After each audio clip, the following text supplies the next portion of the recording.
Bien, merci. Hop, pardon. Hop. Bien, bonjour à toutes et à tous. Alors, on va entamer cet atelier un petit peu intimiste autour du thème collaboration grand groupe et entreprise innovante, retour d'expérience. Alors, vous m'entendez bien, ça va? Il faut peut-être que je rapproche un peu plus. C'est un sujet qui est quand même intéressant parce que c'est quelque part, on aurait pu appeler atelier open innovation, enfin bref, la problématique, comment créer de la valeur ensemble quand on est un grand groupe et une PME, au sens très large PME, c'est-à-dire start-up, PME, ETI. Bien. Alors vous avez vu que dans cette table ronde, nous avons que des femmes. Donc, je tiens juste à le souligner parce qu'ils avaient un peu de mal de faire la parité dans notre table ronde. Ils ont aussi un peu de mal à être à l'heure, mais nous, on sera à l'heure et en plus, on a des femmes. Comme quoi, le changement passe quand même par les femmes, il n'y a pas à dire. Peut-être pour commencer, est-ce qu'on pourrait avoir juste que vous présentiez chacune voilà, votre nom, le groupe, etc. Même s'il y a des très belles photos dessus, mais ce n'est pas grave, ça permet d'entamer le discours. Bonjour, donc Mathilde Delignou, je travaille à la direction des achats de GRT Gaz. GRT Gaz, c'est une filiale d'Engie et c'est la filiale qui construit et qui exploite les gazoducs en France et en Europe. Et je m'occupe plus particulièrement de l'Open Innovation et je suis aussi en charge de la mise en place des partenariats. Bonjour, Claire Normand, je suis directrice marketing de Mediapost. Et Mediapost, c'est une entreprise qui accompagne ses clients sur des solutions de communication de proximité pour toucher le consommateur tout au long de son parcours d'achat. Bonjour, Sophie Leclerc, je suis directrice marketing et stratégie chez Dolmen. Donc Dolmen, on est une start-up qui a pas mal grandi ces dernières années, on a 7 ans, et on édite une plateforme de marketing client local donc qui s'adresse aux points de vente et qui leur permet de collecter de la donnée, de gérer cette donnée, de communiquer avec leurs clients. Bonjour, Vanessa Chocteau, je travaille pour le groupe La Poste d'Ocapost, donc une filiale qui s'occupe de la transformation numérique et digitale des entreprises. Et je dirige un programme start-up French IoT, donc plutôt en lien avec le développement d'objets et de services connectés. Merci. Alors, première question, une fois qu'on s'est présenté, c'est finalement, moi j'ai une première question qui est assez simple, c'est pourquoi dans chacun de vos grands groupes, il y a eu cette démarche qui a été initiée autour de l'open innovation. Quand je dis le pourquoi, c'est est-ce qu'on est dans une politique que je qualifierais de type RSE, c'est-à-dire en fait, il faut le faire parce que voilà, c'est bien de le faire et puis on ne sait jamais, ou est-ce qu'on est plus dans une démarche un peu plus stratégique et en ce cas, je dirais quels sont les objectifs qui étaient visés à travers cette démarche d'open innovation. A-t-il commencé ? En fait, c'est venu à un moment où GRT Gaz est en ce moment, et depuis quelques mois maintenant, GRT Gaz est en pleine transformation. C'est-à-dire que dans le cadre de la transition énergétique, il y a un certain nombre de challenges qui nous attendent. Et du coup, on s'est dit, tout seul, on n'y arrivera pas. Enfin, il y a des challenges qu'on ne sait pas relever en fait tout seul parce qu'on n'a pas suffisamment, on n'a pas les compétences en interne pour différentes raisons d'ailleurs, parfois même par choix. Et donc, c'est en s'appuyant sur l'externe, les PME, les TPE et les startups, et puis aussi les laboratoires, les écoles, enfin il y a d'autres écosystèmes qui sont adressés. C'est en travaillant avec eux qu'on va réussir à relever ces challenges-là. Donc je dirais que c'était une dimension clairement stratégique. Et puis la finalité, c'était de trouver des réponses innovantes qui répondent à des problématiques métiers. En fait, la manière dont on fait de l'open innovation aujourd'hui chez GRT Gaz, c'est j'ai un besoin, j'arrive pas à le résoudre, du coup je demande de l'aide à l'externe. Et donc on est vraiment dans la recherche de solutions à nos problématiques métiers. Claire ? En fait, chez Mediapost, la question c'est comment être time to market. On a besoin d'accélérer, mais nos organisations ne sont pas toujours agiles. On a besoin d'accélérer, mais les plannings de la DSI sont souvent bien encombrés. Et on a besoin d'accélérer pour rester leader sur notre marché. Et on a des temps de développement qui sont parfois trop longs. Donc la stratégie pour nous, c'est de ne pas tout faire en interne seul, parce qu'on pense qu'on ne sera pas plus rapide, meilleur, mais plutôt de trouver les bons partenaires pour pouvoir alimenter cette accélération et ce time to market. Côté start-up, du coup, alors le time to market est également bien évidemment essentiel. Souvent d'ailleurs, c'est ne pas arriver trop tôt et trouver son marché. Mais une fois qu'on a bien démontré l'appétence du marché, notre problématique, c'est surtout se déployer. Comment réussir à se déployer rapidement quand on n'a ni la notoriété, ni la force commerciale d'un grand groupe. Et c'est vraiment ce qu'on est allé chercher en priorité, cette capacité à se déployer rapidement. Et puis capitaliser sur des forces des grands groupes que sont aussi la capacité à industrialiser rapidement, à processer les choses et finalement bénéficier des forces de chacun. Vanessa. Alors, nous, ça répondait effectivement à un objectif stratégique. En fait, c'est un lancement de produit. Chez DocaPost, on opère des plateformes traditionnelles pour nos clients. Et on a décidé au CES 2015 de tester sur le marché le lancement de notre propre plateforme IoT pour le groupe La Poste. C'était un pari. Pari parce que là, pour le coup, on arrivait sur du marché B2B, B2C et B2C même direct. Et il fallait voir si on avait la crédibilité. On a eu un retour CES plutôt très positif. Nous sommes revenus. Nous avons démarré les partenariats classiques, on va dire. Et on avait déjà démarré avec des grands comptes, avec des grands équipementiers, Legrand, Somfy, Netatmo, etc. Et puis on s'est dit, oui, mais il n'y a pas que cela. L'innovation, elle se trouve ailleurs. Il y a des très, très belles startups qui émergent. Il y a des très beaux objets connectés et même services connectés qui sont en train c'était en 2015, d'émerger avec notamment la démarche French Tech. Et on a décidé donc d'ouvrir. Et on l'a fait sous la forme d'un concours qu'on reconduit tous les ans. Donc, depuis 4 ans maintenant, on est à la 4e édition, on lance un concours. C'est à peu près 60 startups par an, dont 15 que nous allons particulièrement accélérer pour travailler avec elles et qu'elles soient connectées à la plateforme, qu'elles aient accès au marché et qu'elles soient identifiées dans le catalogue, donc, notamment auprès de nos clients. Alors, on a commencé à démarrer le comment, mais on va y revenir. Mathilde, ce que j'aimerais que vous partagiez, c'est comment ça s'organise, alors, en l'occurrence au sein de GRTgaz, une démarche Open Innovation. Pardon, excusez-moi. Oui, comment ça s'organise une démarche Open Innovation au sein de chacun des groupes? Alors déjà, la démarche, elle n'a pas beaucoup de recul, puisque la première fois qu'on a commencé à travailler et qu'on a essayé de faire de l'Open Innovation, c'était il y a 3 ans. Il y a 2 ans et demi, puisque c'était en 2016. Donc déjà, c'est une toute petite équipe. On est rattaché à la direction des achats, donc on est assez peu nombreux. La manière dont on s'est organisé, c'est qu'on a donc une équipe qui sert de support et qui est là pour sourcer, pour essayer d'aider les métiers à trouver les réponses innovantes. Et puis on s'appuie beaucoup sur les métiers, parce qu'en fait, si le métier qui a besoin de la solution n'est pas embarqué et n'est pas avec nous, ça marche pas. Enfin, on se rend compte que ça n'avance pas et qu'il faut un engagement et un sponsoring interne fort pour pouvoir développer un partenariat et pour pouvoir le faire vivre dans le temps, ce partenariat. Parce qu'il ne s'agit pas de s'arrêter au POC. Et vous le disiez tout à l'heure, l'industrialisation, en tout cas pour nous, c'était le gros challenge aussi. Et on est en train de le relever, mais c'est long, ça prend du temps. Et puis, il faut beaucoup, beaucoup de moyens aussi pour y arriver. Et donc, sans les métiers, on ne peut pas le faire. Donc, c'est une petite équipe qui s'appuie sur les... Ça vous oblige à me regarder. Donc une petite équipe qui s'appuie sur les compétences métiers et puis qui s'appuie surtout sur des réseaux de partenaires externes, puisque nous, GRTgaz, on est une ETI, je dirais, on n'est pas un grand groupe, on est plutôt une ETI. On travaille en B2B, on est très peu connus, c'est difficile d'adresser des sujets à l'externe et c'est difficile de trouver les entreprises innovantes pour qu'elles puissent répondre à nos problématiques.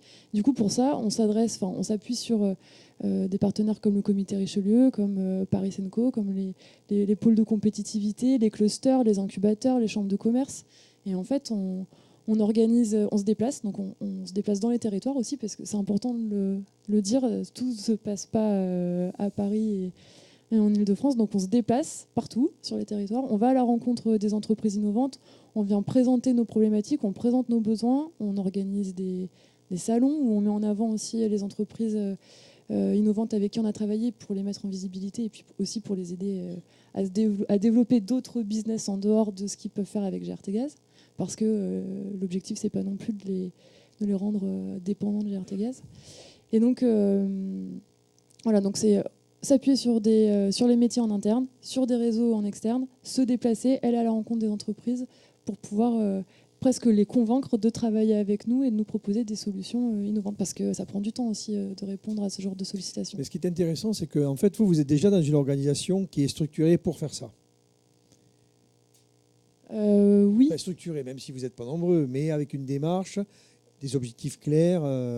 Et on l'avait préparé. C'est-à-dire qu'avant de se lancer, on a essayé de lever tous les freins en interne qui potentiellement auraient pu retarder la mise en place des partenariats. On va revenir sur les freins, parce que je pense que c'est ce qui est important d'identifier dans la grille de lecture. Claire, Mediapost. Alors, chez Mediapost, on va travailler en fonction en fait de nos besoins stratégiques de développement de nouvelles offres, et en fonction de ça, on va aller chercher les entreprises qui vont bien. Alors de plusieurs façons, soit parce qu'on va faire un tour de marché. Là, c'est le cas pour Dolmen. On s'était dit, nous, on a une plateforme de marketing client local, mais il nous manque la brique connaissance client, et plutôt que de la développer nous-mêmes en interne, on a rencontré différents partenaires et on s'est rendu compte que Dolmen était vraiment le très bon partenaire pour ce sujet-là, sachant que les besoins des clients évoluent en permanence. On n'a pas l'agilité forcément d'aller développer nous-mêmes toutes les briques ou toutes les solutions qu'il faudrait proposer à nos clients. Mais ça peut être aussi, dans le groupe, on a Starting Post qui nous permet aussi de nous alimenter en start-up innovantes. Donc, on leur dit les sujets qui nous intéressent pour qu'eux puissent aussi identifier des entreprises intéressantes. Voilà, ou autrement dans des salons ou des gens qui nous contactent. Mais c'est moins organisé. On est, malgré tout, même si on est une grande entreprise, on n'est pas non plus aussi nombreux qu'au sein du groupe La Poste, quoi. Enfin, au sein des entités de La Poste. Question claire, c'est que là, c'est vous qui avez été à la manœuvre. Hein. C'est plutôt la partie marketing qui a piloté à la fois l'identification, le sourcing, la mise en relation, le partenariat, enfin bref, tout le processus. D'accord, on y reviendra. Et côté Dolmen, effectivement, donc ça fait à peu près 1 an et demi qu'on s'est rapproché avec Mediapost. Ce qui a été essentiel pour le démarrage et pour valider la valeur de ce partenariat, c'était déjà de partager notre vision du marché, nos valeurs et notre capacité à nous projeter ensemble. C'était vraiment le prérequis de se dire est-ce qu'on partage la même vision, le même produit, parce que notre partenariat, il est à la fois un partenariat commercial. Aujourd'hui, on bénéficie de la force de frappe, de la force commerciale de Mediapost, mais aussi un partenariat sur la partie produit. On a des actifs complémentaires. Effectivement, Dolmen est expert de la connaissance client et de la fidélisation client. Et on a très vite identifié qu'on avait intérêt à avancer ensemble avec Mediapost, puisque Mediapost apportait, en plus de cette partie fidélisation, une partie conquête. Et donc, d'intégrer dans une même plateforme commune, donc une même proposition de valeur, finalement des actifs très complémentaires. Donc dans le comment, ça a été déjà vraiment une rencontre humaine, un échange sur les valeurs, sur la vision, et puis après la mise en place en différentes étapes. On a mis les mains dedans, on a mis en place un pilote avec un nombre restreint de commerciaux Mediapost pour le démarrage. On s'est beaucoup vu physiquement, nos équipes se sont parlé, on avait des points toutes les semaines, voire plusieurs par semaine. Et cette proximité, c'est vraiment un axe essentiel pour la réussite du partenariat. Et c'est vrai qu'avant Mediapost nous a beaucoup accompagné sur ce côté industrialisation, faire les choses par étapes, se mettre d'accord sur une grille tarifaire construite. Donc on a arrêté de faire un petit peu en fonction des opportunités qui arrivaient, ce qui est souvent le cas pour les petites entreprises. Les opportunités qui arrivent, on essaie de les saisir, on s'adapte, on a cette agilité. Donc on garde cette agilité, mais quelque part ça nous fait grandir parce qu'on bénéficie de cette expertise, de cette expérience et puis de cette capacité à processer finalement et à industrialiser. Merci. Vanessa. Alors, nous, pour resituer, quand on a lancé ça, notamment l'IoT, on était sur un marché, et on l'est encore, sur un marché émergent. Donc, on n'avait pas effectivement de brief, de cahier des charges sur ce qu'on cherchait comme solution. C'est quelque chose de très transverse. Ça touche à la fois la santé, la mobilité, ça touche plein de domaines. Donc, pour le coup, on a fixé une démarche complètement différente de ce qu'on faisait habituellement, parce qu'effectivement, on a des entités dans le groupe qui font du sourcing. Et là, on s'est dit non, c'est appel à candidature. De manière très ambitieuse. Il faut savoir qu'à l'époque, on était 1,5 personnes, voilà. Même une demi-personne, parce qu'on avait d'autres choses à faire à côté. Et on a fixé une ambition, c'est on lance un grand appel à candidature, toute France, relais même à l'international. On promet déjà de venir au CIS avec nous, avec une démonstration, etc. Et c'est 15 startups, et même 100 qui seront dans la communauté. Donc déjà, l'ambition, elle est assez importante à afficher dès le démarrage pour avoir un certain écho. C'est ce qu'on a fait, ça a très bien marché. On avait 500 demandes de dossiers la première année. Donc c'est plutôt très bien. Il a fallu effectivement faire le tri. Et on avait 100 startups dès la première année en communauté et 15 qui nous ont accompagnés au CIS. Donc dans le comment il a rapproché à l'objectif. C'est-à-dire qu'on l'a fait parce que nous étions sur un marché émergent, parce que nous n'avions pas d'idée de type de solution recherchée. Et aussi parce que, alors ça répondait à un autre objectif, c'est comme nous sommes très peu, alors effectivement chez DocaPost et notamment IoT, nous sommes une toute petite équipe qui démarrait à l'époque, c'était comment on embarque des forces vives du groupe La Poste, présents en territoire, présents dans toutes les régions, pour venir, alors que ces personnes ne savent pas parler à des startups. Remettez-vous en 2015. Il y avait une barrière en 2015 sur... Ouh là là, ce sont des très très jeunes, ils parlent anglais, on ne comprend pas tout, ils utilisent des mots bizarres, ils font des after-work, c'est le soir, c'est un peu compliqué. C'est pas notre métier en plus, l'IoT, comment on va parler de numérique, etc., alors qu'on ne maîtrise pas ce que c'est qu'une plateforme IoT, etc. Donc, les objectifs étaient très ambitieux, mais en revanche, la démarche, elle a été étape par étape. C'est-à-dire que la première année, on a démarré qu'avec les volontaires, que 5 régions pilotes chez nous, groupe La Poste, qui nous ont accompagnés et qu'on a accompagnés vraiment pas à pas sur comment on parlait avec justement les écosystèmes régionaux, les clusters, les CCI, les écoles, etc., les French Tech Métropoles qui se mettaient en place. Et puis, ça a fonctionné et ça a été nos ambassadeurs pour l'année suivante. Et l'année suivante, nous avions les 13 régions et nous avions également des clusters à l'étranger. Voilà. Donc, c'est une énorme ambition affichée au départ parce que marché émergent et parce qu'il faut ratisser large. Alors, ratisser dans le bon sens du terme, c'est-à-dire avoir un fort écho. Et après, par contre, étape par étape, parce qu'on ne peut pas, malheureusement, quand on se retourne et si on n'a personne derrière nous pour nous suivre, malheureusement, ça va échouer. En complément, juste donner ça, et puis également Claire et Mathilde, est-ce que vous avez des écosystèmes qui ont pu être vos relais? Parce que vous avez pris l'initiative. Quels ont été, par exemple, on pense, en France, on a les pôles de compétitivité, il y a les clusters, il y a la French Tech, etc. Quels ont été les écosystèmes qui vous ont, entre guillemets, vraiment aidé, qui ont contribué finalement à des résultats plutôt probants? Alors, nous, on était au tout démarrage du montage des French Tech Métropoles. Donc, c'était plutôt une énorme opportunité pour nos équipes en territoire d'aller voir, d'aller taper à la porte des CCI, des métropoles qui se mettaient en place et de dire, tenez, on a un appel à candidature, vous pouvez communiquer autour de vous et on vous invitera à être membre du jury. Donc ça, c'est formidable parce que pour le coup, maintenant, il faut savoir que dans chaque région, ça représente en tout 88 partenaires sur le territoire, mobilisés à chaque fois. Et ce sont des membres de jury très professionnels, soit parce qu'ils sont dans le domaine de l'entrepreneuriat, soit parce qu'ils sont dans les écosystèmes numériques. Donc on mise effectivement sur... Ça va dépendre après, je ne peux pas répondre à la question de manière très pertinente. Pourquoi? Parce que ça va dépendre des régions. Il y a des régions où il y aura un fort barycentre côté métropole French Tech, d'autres régions où ça va être des barycentres autour d'incubateurs, notamment je pense à Euratechnologie à Lille, d'autres régions où ça va être extrêmement morcelé. Donc ça dépend vraiment des endroits. Donc ce qui est intéressant, c'est que maintenant, en 2018, on recommence tous les ans, c'est beaucoup plus facile. Il suffit d'aller voir la French Tech Métropole et automatiquement, vous avez tout l'écosystème autour. Et ce que je constate même, c'est que de plus en plus, il y a des ponts qui sont en train de se mettre en place avec les écoles et les incubateurs, notamment jeunes entrepreneurs, les étudiants entrepreneurs, les pépites, etc. Et donc, c'est plutôt très prometteur. Donc, je dirais que maintenant, c'est facilité, en fait, ce travail d'aller sourcer.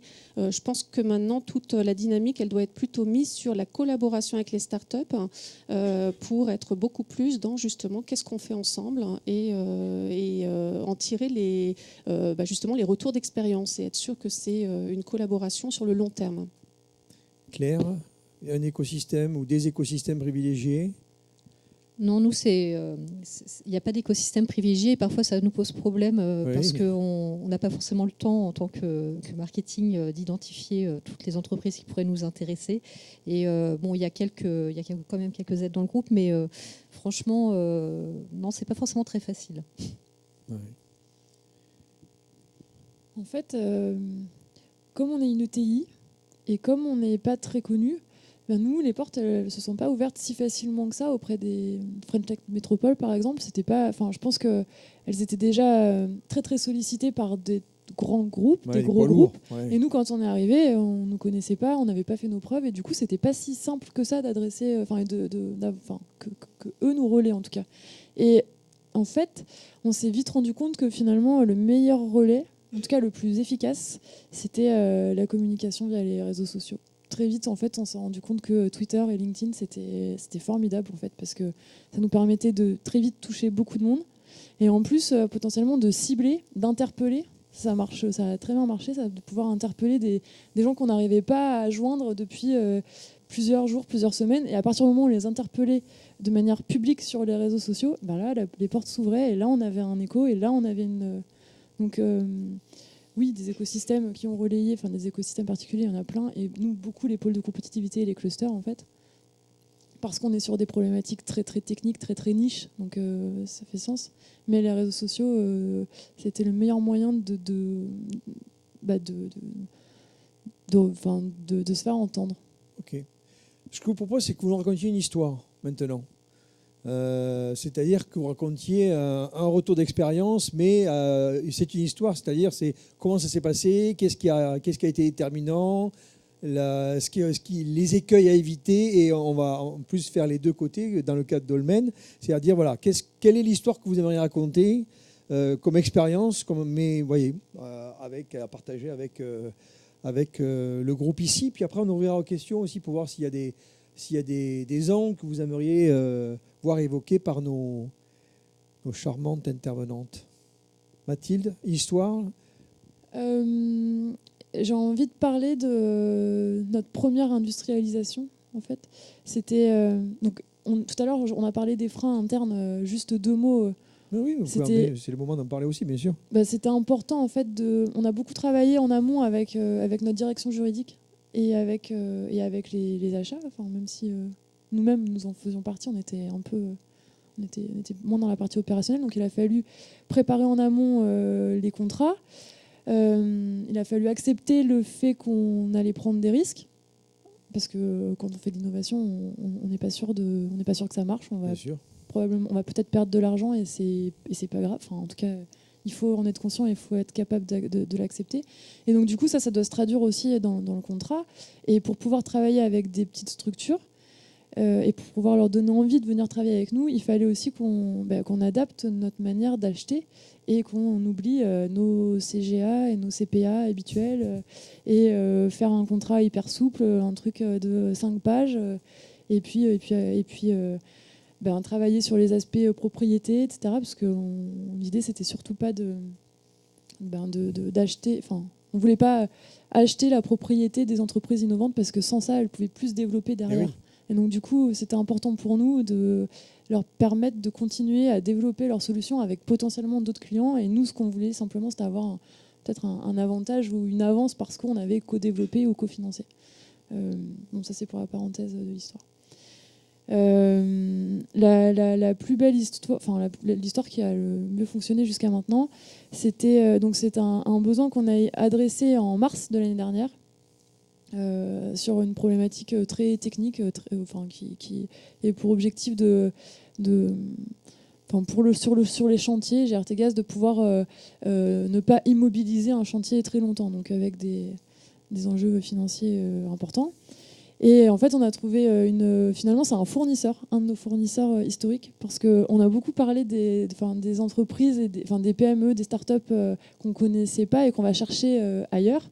Et en fait, là, c'était un peu une surprise, puisqu'il y a à peu près 9 entreprises sur 10 qu'on ne connaît pas. Et ben, celle qui nous a apporté une solution, c'était un fournisseur qui nous a dit « Moi, la solution, ça fait longtemps que je vous la propose à vos équipes, mais dans le cadre des process d'appel d'offres standards, en fait, j'arrive jamais, enfin, on ne m'écoute pas et j'arrive pas à proposer ma solution innovante parce que ça prend du temps, parce qu'il faut passer hors process et du coup, c'est toujours compliqué de travailler sur une solution innovante. Et du coup, c'est parce que vous avez proposé une démarche d'open innovation que du coup, vous m'avez ouvert une porte et donc je vous la propose là et en fait, on a réussi à la tester très vite en l'été qui a suivi. Et on a déployé le marché cadre là il y a un mois. Donc on a finalement réussi à industrialiser la solution en un peu moins d'un an. Et avec un fournisseur, une petite entreprise, qui n'arrivait pas finalement à travailler avec nous de manière innovante avant. Donc, D'accord. Claire? Je vais quand même parler de l'histoire avec Dolmen, Bah, c'est plus logique. Oui. Donc en fait, quand on a commencé à se dire que notre marché de la GSA, de la distribution, évoluait énormément, que leurs besoins de connaissances clients étaient très importants, notamment en local, on avait une plateforme qui s'appelait Rosetta. Et cette plateforme Rosetta, on se rendait compte que de plus en plus de clients auraient aimé associer de la collecte à cette plateforme. Et nous, on considérait à l'époque que Dolmen, c'était un concurrent, donc on a commencé à faire un tour de marché. Et puis un jour, on s'est dit, ce serait quand même peut-être pas bête de les rencontrer parce qu'on est concurrents, certes, mais il faut quand même des choses bien. Et puis, on les a rencontrés, on a mis à plat les différents sujets, on a regardé. Quand on s'est vu, on se l'est dit ouvertement, peut-être qu'on ne travaillera pas ensemble, mais c'est intéressant de regarder parce qu'on a une belle histoire à écrire ensemble. Et en découpant les choses, en réfléchissant chacun sur les sujets, en définissant nos périmètres possibles à chacun, on s'est dit, ouais, il y a quand même un truc à aller chercher ensemble pour prendre le lead sur ce marché, sur les plateformes de communication locale. Et du coup, avec Sophie, avec Dolmen, on a commencé à écrire l'histoire. Effectivement, et c'est important de cette histoire, il y a 2 héros. C'est important de se dire que aucun tire la couverture à lui de manière plus importante que l'autre. Il y a vraiment cette relation de confiance. Et effectivement, au début, on s'était l'un et l'autre identifiés plutôt comme concurrents. Donc au début, on se rencontre, on se regarde un peu du coin de l'œil en disant concurrents, partenaires, où on va. Et on a mis les choses à plat, on a été super transparents. Je pense que c'est vraiment une des clés aussi du succès. Identifier dès le début les zones de recouvrement, parce que potentiellement, on en avait. Et se dire très clairement, bah, OK, là, il peut y avoir de la friction, comment on le gère, comment on le traite, plutôt que d'attendre que les cas un peu difficiles arrivent, on l'a vraiment anticipé. Et on a vraiment, dans les 2 entreprises, énormément impliqué aussi toutes les équipes en interne. Il y a des forces commerciales nombreuses, puissantes chez Mediapost. Nous, on a aussi des commerciaux à notre échelle qui croisaient Mediapost sur le terrain en disant ils nous prennent nos clients. Et en fait, on a retourné la situation, alors en intéressant d'ailleurs nos propres commerciaux pour faire en sorte que quand Mediapost signait, ils étaient aussi avantagés que quand c'est eux qui signaient en direct. Et en fait, nos commerciaux sont partis en rendez-vous ensemble, main dans la main, on va se dire. Et ils ont énormément travaillé et cette relation de confiance, elle s'est faite vraiment à tous les niveaux. Au niveau marketing, au niveau de la direction bien évidemment, mais même au niveau des équipes qui avaient des profils ou des cœurs de métier équivalents et qui ont énormément partagé. Et là, on est plus à se dire, les gars, arrêtez d'aller ensemble maintenant, faut que vous lâchiez un petit peu la main, mais en tout cas, ils se parlent très régulièrement. Et on a même ouvert un groupe WhatsApp commun, Dolmen Mediapost, où en fait, on échange. Dès qu'il y a une signature, il y a des petits smileys dans tous les sens, et ça crée vraiment de l'animation, et ça crée vraiment un engagement, une implication très très forte des équipes. Donc la confiance, la transparence, bien identifier les zones de recouvrement et les traiter dès le début, et puis beaucoup de proximité et d'humain dans tout ça. Alors, un exemple qui est un petit peu à l'opposé de ce qu'on fait, ce qui est cœur de métier côté groupe La Poste, c'est une start-up qu'on a eue dès 2015, qui a fait débat d'ailleurs au moment du jury. Et il avait vraiment fallu que je rappelle, et que d'ailleurs tout le monde rappelle, le fait qu'on était sur un marché émergent et qu'il y avait certes des objectifs de création de services en co-innovation, mais également la pédagogie du marché à faire. Et c'est ce qui fait qu'on a retenu cette start-up, un thermomètre connecté pour bébé. Donc vous allez me dire, quid avec la Poste, enfin, voilà. Et pour le coup, on l'a pris. On croyait vraiment au produit. On trouvait que c'était une manière justement de montrer que ça arrivait dans la vie de tous les jours. En 2015, c'était important de montrer aussi que les objets connectés pouvaient rendre service au quotidien. Donc on l'a pris, on l'a accéléré. En plus, il a écouté nos conseils, c'est-à-dire qu'à la base, il était seul, il était ingénieur, pas du tout aidé sur la partie business, la partie marketing, alors que 4 mois plus tard, on l'emmène avec nous au CIS. Et au CIS, quand vous présentez une solution, malheureusement, vous ne tenez pas la route face aux startups américaines. Il y en a 1000 startups. Donc pour émerger, il faut vraiment avoir une accroche marketing et beaucoup de communication. Donc nous, on lui offrait le porte-voix, le porte-voix groupe La Poste, mais il fallait qu'il travaille son marketing. Et il nous a écoutés, il a pris un associé justement sur cette partie. Il est venu au CIS, c'était Consumer Electronics Show, donc forcément le produit a marqué, il l'a très bien marketé en plus parce qu'il a fait choisir les couleurs sur place, donc c'était vraiment extrêmement itératif. Et il était très content, d'ailleurs même le premier jour il revient en disant mais j'ai déjà des distributeurs asiatiques et sud-américains qui me demandent 1000 unités pour les distribuer, etc. Qu'est-ce que je fais? Alors que c'est prêt que dans 6 mois, donc voilà. Il y a eu cet effet, d'ailleurs que tous ont, ils sont 46 depuis à nous avoir suivis au CS, à chaque fois les premiers jours, c'est la douche froide. Ils ne s'attendent pas à ça parce qu'ils s'attendent plutôt à des salons comme on a ici en Europe et ils ne s'attendent pas à tous ces contacts hautement qualifiés parce que ce sont des DHA, des directeurs généraux, des CMO, des CDO, etc. Donc voilà, c'est vraiment des contacts de très haut niveau. Et pour le coup, il est revenu et il a accéléré son rythme. Il était censé produire 1 an plus tard. Là, il a accéléré. Il a dit en juin, il faut que je sois prêt. On l'a aidé. On a mis à disposition la plateforme IoT pour qu'il ait l'hébergement agréé données de santé, ce qui lui a permis de commercialiser dans les pharmacies en plus des magasins spécialisés pour enfants. Jusque-là, on a fait notre job, on va dire, pour le mettre en avant, faire la pédagogie du marché, faire qu'il soit solide. Nous, ce qu'on recherche aussi en étant en partenariat avec ces startups, c'est les dévulnérabiliser, faire qu'elles soient solides et que ça devienne plus tard pour nous des partenaires, justement, avec qui on signe presque en fermant les yeux. C'est le souhait qu'elles deviennent des PME et des ETI. Et pour aller plus loin avec cette start-up, il y a de ça 6 mois, on a répondu à un de nos grands clients, DocaPost, sur la partie hospitalière. Et pour le coup, le grand client nous disait qu'il était en train de faire du maintien à domicile, retour à domicile pour des personnes qui venaient juste d'être opérées. Et il nous a dit, moi très bien, j'ai du matériel médical, très bien connu, les spiromètres, les bracelets pour prendre tous les rythmes cardiaques, etc. et suivre. Mais les infirmières nous disent qu'il faut également suivre la courbe de température et on n'a rien. Là, on était très contents de ressortir. Alors, cette start-up qui est très B2C, qui était vraiment pour les particuliers et pour les jeunes parents inquiets pour les enfants, pour la mesure en continu, finalement, ça a été la solution retenue pour mettre en place cette solution de suivi à distance par les professionnels en milieu médical de ces personnes qui revenaient à domicile. Donc voilà, pour montrer que c'est intéressant parce qu'on est parti de quelque chose qui était vraiment très décalé. Comme je vous disais tout à l'heure, on ne savait pas ce qu'on recherchait dans tous ces univers. Et finalement, ça a des accroches dans tous les univers. Ça a des accroches en enfance, simplifier la vie des parents, des accroches sur la partie santé. Et c'est ça qu'on recherche, en fait, parce que l'innovation, on est plutôt en recherche d'idées qui vont être transversales et qui, tout d'un coup, vont faire sens pour des équipes en interne et pour nos clients. Merci. Est-ce qu'il y a des questions qui voudraient être posées par rapport à ces témoignages, ces réflexions? Allez-y, c'est open.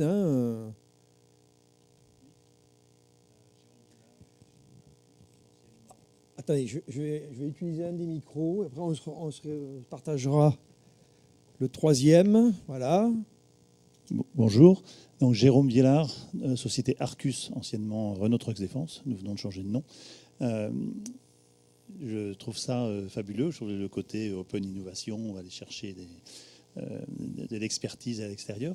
Mais comment est-ce que vous gérez le côté propriété intellectuelle et comment vous vous assurez, parce que nous, c'est un de nos gros soucis, de ne pas retrouver les résultats d'études que vous avez financées vous-même chez vos concurrents directs.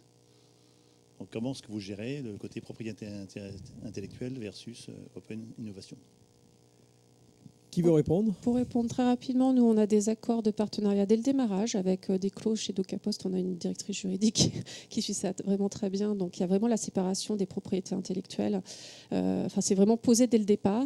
Après, on fait des avenants une fois qu'on rentre dans les expérimentations, dans le dur. C'est-à-dire qu'on fait d'abord un premier accord de partenariat sur vous rejoignez la communauté. Donc, il faut qu'on soit effectivement dans un univers de confiance.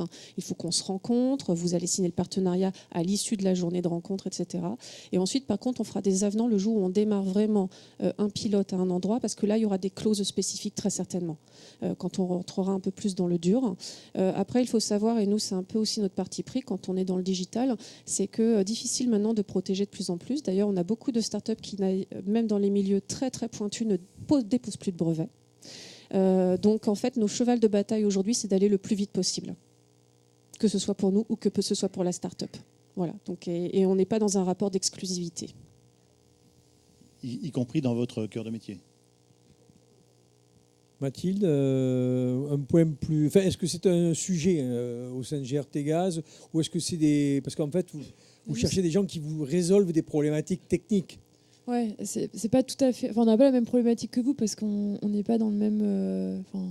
nous, GRT Gaz, en France, on n'a pas de concurrents. C'est un marché régulé. Mais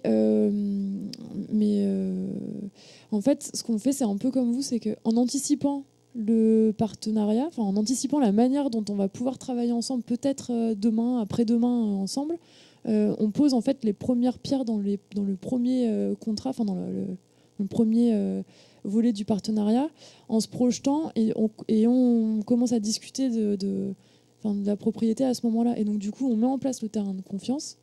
Et ça nous permet d'anticiper d'éventuels débordements. Mais encore une fois, nous, on n'est pas du tout dans le même cas de figure que vous. Donc, c'est beaucoup plus simple à gérer pour nous que...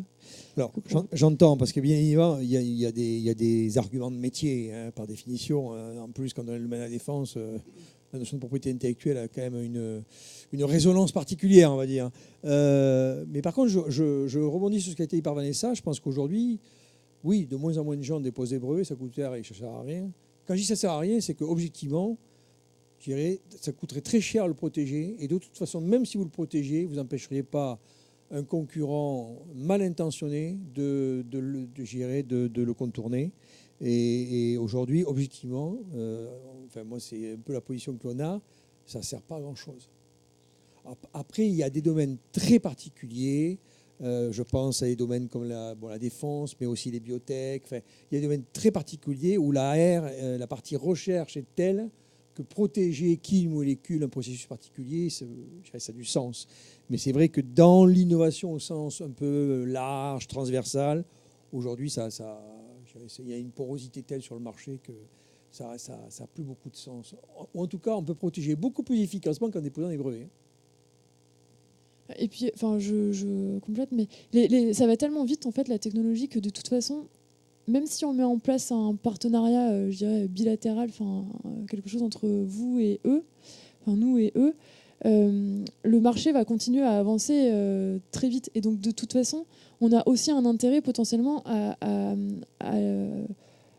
à pouvoir se retourner à un moment donné, un peu plus tard, dans quelques mois, quelques années, vers le marché, parce que lui aussi aura évolué, aura proposé d'autres choses. Et donc, du coup, il y a aussi un intérêt à rester ouvert aux autres possibilités, quoi. Peut-être, voilà, merci. Bonjour, Colin Kramer, je suis conseiller formateur et coach dans la disruption. J'ai bien aimé l'exemple, Mathilde, où le fournisseur n'a pas pu arriver dans le marché traditionnel. Est-ce que ces marchés dans vos sociétés changent? Est-ce qu'ils voient le réussi que vous avez sous le petit champignon innovation et commencent à dire « oups, on devrait ouvrir un peu plus » et est-ce que cette paradigme change dans l'entreprise lui-même? Oui, c'est une bonne question, ça. Merci de la poser, parce que c'est vrai, moi, c'est la question que je voulais poser, c'est finalement, vous êtes un petit peu des bêta-testeurs, quelque part, sur des solutions innovantes. Quelle est, quelque part, la résonance et quel écho ça a au sein de des groupes mères ou de l'entreprise en général? Chez nous, ça passe par de la formation aussi. Donc, c'est expliquer aux gens... Déjà, expliquer ce que c'est qu'une PME, une start-up, quelles sont ses problématiques à elle, quelles sont en comprenant mieux le partenaire, on sera plus à même d'accepter de travailler avec lui. Donc il y a une partie formation et après il y a une partie valorisation aussi. Enfin, on valorise beaucoup les premières personnes qui ont accepté de jouer le jeu de l'innovation. On les met en avant vis-à-vis de leurs collègues, des directions. Et du coup, ça permet aussi de montrer que ça marche et de donner envie aux autres de sauter eux aussi le pas, quoi. Donc, Claire, qu'est-ce que ça a donné au sein de Mediapost En fait, ça bouscule fortement les différentes entités parce qu'on n'est pas forcément habitué à travailler de cette façon-là. Et notamment avec notre DSI, même si on s'appuie sur un produit avec Dolmen, mais il y a quand même forcément des interactions. Et quand on travaille avec des startups, que ce soit Dolmen ou d'autres startups avec lesquelles on travaille sur d'autres offres, leurs offres, on les a choisies parce qu'elles évoluent très très vite. Et en fait, du coup, ça a des impacts chez nous forcément. Et là, ça coince parce qu'on n'est pas habitué chez nous à travailler avec des évolutions permanentes sur les sujets. C'est sorti, c'est fini. Ah ben non, c'est pas fini. 3 mois plus tard, il y a besoin de rajouter ça. Ah ben non, là, il n'y a plus de temps. Mais voilà, donc ça bouscule fortement la partie DSI. Sur les équipes commerciales aussi, ça change un peu les choses parce que parfois, il faut aller vite, parfois, il faut être opportuniste. Et donc, ça demande à se réorganiser et à ce qu'on a prévu en plan d'action sur les 3 prochains mois, peut-être qu'on va faire d'autres choses que ce qu'on avait prévu. Donc, ça demande beaucoup plus de souplesse à tous les niveaux de l'organisation, malgré tout. Nous, on s'en rend compte à notre échelle aussi, effectivement, ce côté bousculement quand on sort des nouvelles fonctionnalités. Alors, chez Dolmen, on a une 40aine de personnes qui travaillent sur le produit. Donc, on a des releases tous les mois. Donc, il y a beaucoup de nouvelles choses qui arrivent en permanence. Et effectivement, c'est une nouvelle donnée, nous, qu'on doit intégrer, de se dire comment on forme nos partenaires, comment on fait en sorte, au-delà de notre équipe et nos commerciaux en interne, de former des personnes extérieures et en s'intégrant dans leur process à eux et leur échelle de temps qui n'est pas forcément la même que la nôtre. Mais on y arrive très bien une fois qu'on l'a identifié et puis plus on avance et plus on met en place les process qui vont bien. Mais effectivement, parfois, il y a un peu un décalage entre notre échelle de temps, la rapidité de l'innovation et la capacité à l'intégrer dans une industrialisation de l'autre côté. Ouais. Vanessa? Alors, je vais apporter une touche un peu plus négative. Je pense que c'est justement là que le bas blesse et il y a encore beaucoup, beaucoup d'efforts à faire. Nous, pour une start-up IoT, dans les objets connectés avec le hardware, il leur faut plus de 24 mois pour développer un produit. Donc, on commence à avoir maintenant des solutions qui arrivent à la fin des expérimentations, là, maintenant. Très clairement, ce qui est dur, c'est l'adoption par l'interne. Mais là, je crois que ça nous dépasse. C'est simplement que dans les entreprises, il y a ceux qui voient, il y a ceux qui ne voient pas comment. Voilà. Et ce n'est pas une question de génération, c'est juste une question de... Il y a les gestionnaires, développeurs, et puis il y a ceux qui innovent. Voilà, tout simplement. Et ça, on le retrouve partout. Et c'est vraiment une bataille de tous les jours que nous, on a sur, voilà, il y a telle solution, et des fois, on n'arrive pas au bon moment. C'est-à-dire que le déclic, il n'est toujours pas là.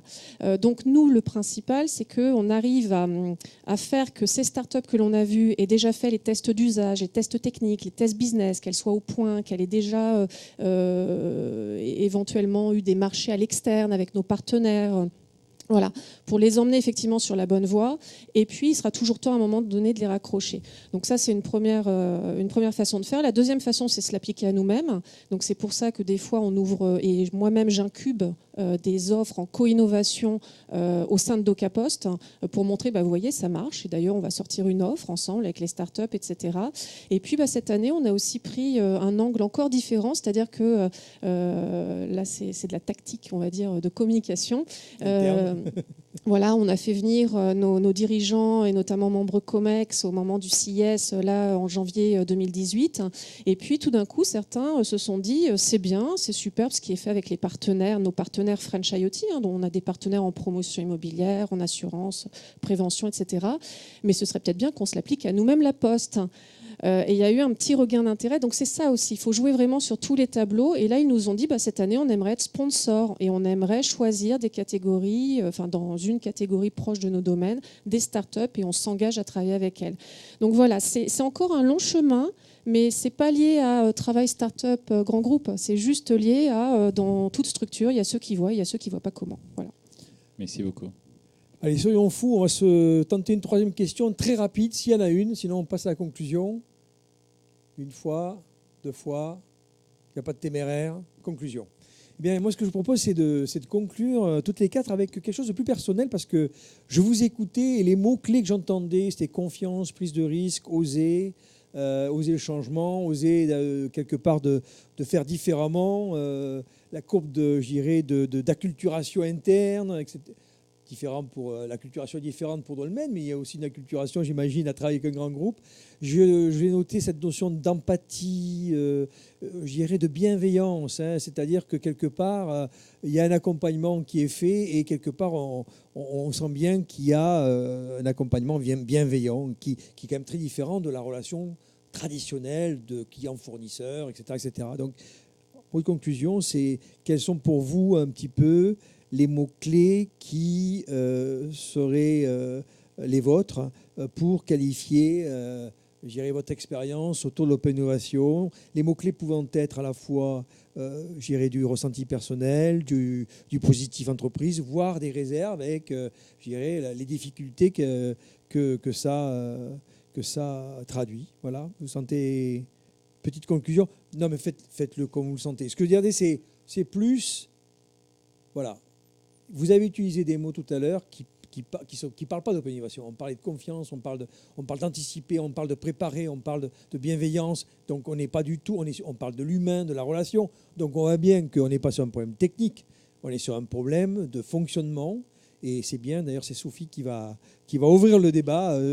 Au risque de me répéter, mais effectivement, pour moi, ces mots-là de confiance, on parle de partenariat, quelque part, c'est essentiel d'avancer dans la même direction, d'avoir la même vision, les mêmes valeurs. C'est aussi les prérequis, c'est ce partage des valeurs. Et ce qui a fait que ça marche aujourd'hui avec Mediapost, c'est que sur des choses fondamentales pour Dolmen, on était alignés. Aujourd'hui, on fait du marketing client, donc ce qui est absolument fondamental, c'est un usage responsable des données. On parle de marketing responsable, marketing durable. Si on n'était pas d'accord là-dessus, sur nos fondamentaux, c'est sûr qu'on serait allé dans le mur. Donc ce côté valeur humain, parce qu'encore une fois, si ça marche, c'est parce que aussi les équipes à tous les niveaux se parlent, se voient. On a fait plusieurs rencontres physiques, on a fait des journées entières pour former et informer l'ensemble des commerciaux, faire des sketchs de vente répétés ensemble. Et là, on avait nos 2 forces commerciales qui se sont rencontrées. Ils sont allés déjeuner ensemble. Enfin, ils ont vraiment créé du lien au-delà du partenariat et du fichier Excel et des slides. C'est vraiment, et on les a beaucoup incités à ça, voyez-vous, allez manger ensemble et créer cette relation. Et pour moi, c'est vraiment un prérequis, au-delà de toutes les innovations, les technos. Cette techno, même par rapport à notre produit, elle est au service de cette relation humaine et on essaie de le vivre et de l'adapter à notre relation partenariale aussi. Claire. Pour compléter ce que dit Sophie, mais elle l'a très bien dit, je pense qu'il y a tout ce qui est échange à tout moment qui permet de maintenir toujours un partenariat gagnant, parce qu'au quotidien, peut y avoir des écueils et il faut qu'on les règle très vite pour que cela permette de continuer à avancer ensemble. Et puis, il y a la partie, effectivement, vision commune qui est importante et qui, je pense, est le fondement de la réussite de notre projet commun. C'est d'avoir bien compris les enjeux de nos marchés pour pouvoir apporter la bonne solution et au bon moment maintenant, puisqu'on voit bien qu'on est sur un environnement qui est complètement favorable avec la solution qu'on a sortie. Donc, je pense qu'on s'est enrichi mutuellement et qu'on continue à s'enrichir mutuellement. Vanessa. Effectivement, c'est le supplément d'âme, en fait, je pense qu'il faut avoir, c'est le côté bienveillance, bien sûr, et puis la réciprocité à mettre en place. Ça vaut dans les 2 sens. Nous, on tient beaucoup à ça, c'est le respect dans les 2 sens, c'est-à-dire qu'on doit respecter effectivement le rythme de la start-up. La start-up, pour autant, des fois, on lui dit les 4 vérités, parce qu'à un moment donné, elle peut aller droit dans le mur parce qu'il y a une mauvaise considération d'un client ou d'un partenaire, et pour le coup, il vaut mieux qu'on le dise très vite ou qu'on parle très vite d'un pivot dans le business model, parce que sinon, malheureusement, elle peut aller droit dans le mur. Donc voilà, c'est dans les 2 sens.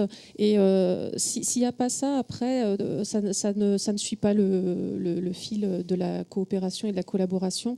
Et la magie n'opère pas. Et nous, on a des beaux résultats, c'est-à-dire que quand on les emmène au CIS, on s'efface derrière elles, c'est-à-dire qu'on met en avant sur les stands les startups, etc.